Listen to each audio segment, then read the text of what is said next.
जोत जलाए, जगमग जगमग जले।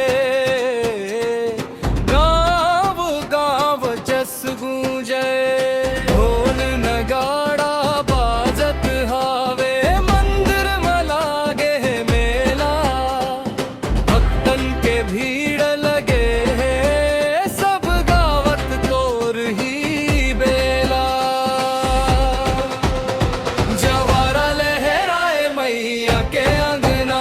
जय जयकार बूंदना, अम्बे मैया दया के सागर। सब दे के रखबे ध्यान।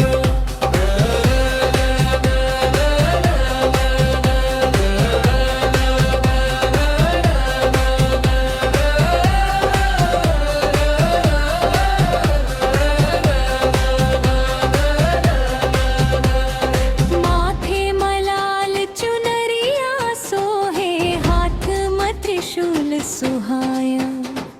शेर सवारी करके मैया भक्तन बर दौड़े आए। कैसन महिमा गावत हावन, सुन ले मोर पुकार। दुख दरिद्र सब दूर कर दे, भर दे खुशियों के भंडार। जवारा लहराए मैया के आंगना, जोत जले दिन रात। तोरे चरण में शीश नवावत, दे दे मैया साथ।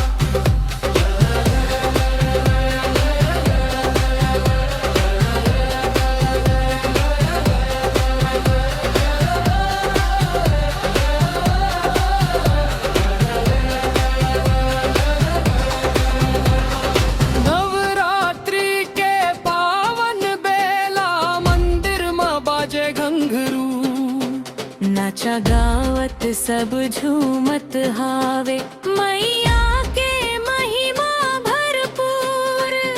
फूल माला चढ़ावत हावन, नारियल अर्घ चढ़ाया।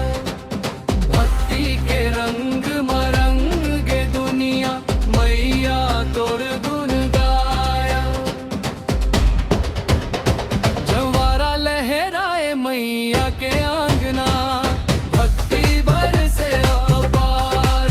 दया कर मैया अम्ब हे भवानी, कर के रे सबके उद्धार।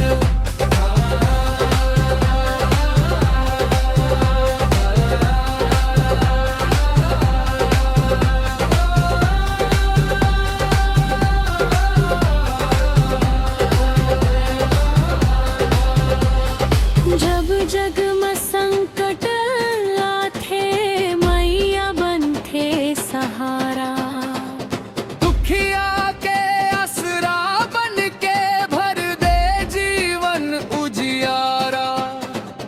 जवारा के हरियर डाली, आशीष के चिन्हा। जिन देखे वो धन्य हो जाते, मैया के महिमा गहिरा। जवारा लहराए मैया के